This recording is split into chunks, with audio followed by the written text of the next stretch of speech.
This is a soybean timing of weed removal trial. This trial was started a couple of years ago with the objective of creating a database in North Dakota looking at the delay in control of weeds in soybean and the negative impact on soybean yield. We have data from other states, but we want some local data. So that was the basic reason for starting this study. Currently we have 4 site years of data from 2011 and 2012, and this year we have actually 3 trials in the state where we're adding to the database. The first treatment compared to the untreated check is where we control the weeds at planting time with soil residual herbicides.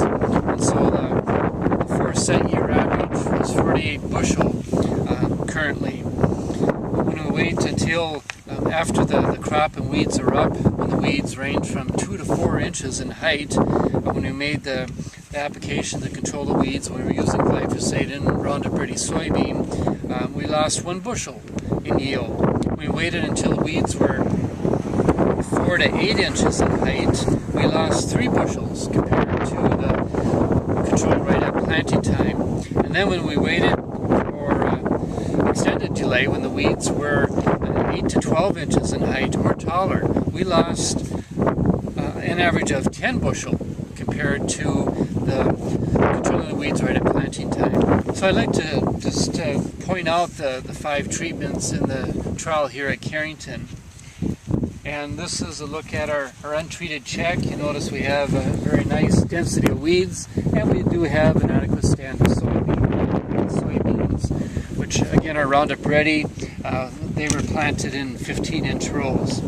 And this plot is an example of our weed control that we had right at planting time, where we used the residual herbicide, and we have essentially no weed competition, and definitely the plants look very good and do appear to have an advantage in height and certainly a better color to them. Next we'll look at the 3 post-emergent herbicide timings as a difference to the soil applied treatment.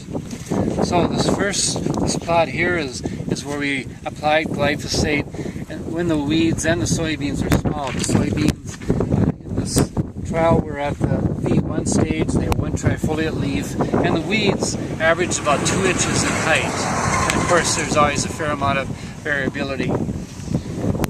This next plot is where we waited longer, when the weeds were on average about 6 inches in height, and the soybeans at the application time of the glyphosate was at the V3 stage, or the 3rd trifoliate growth stage.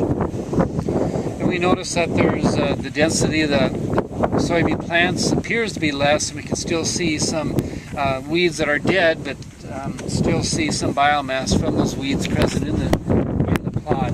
Plus it appears that the soybean plants are a bit shorter compared to the earlier post-emergence application. And then the last treatment in the study is here, and we can see real evidence of the amount of biomass that the weeds produce before we did control them.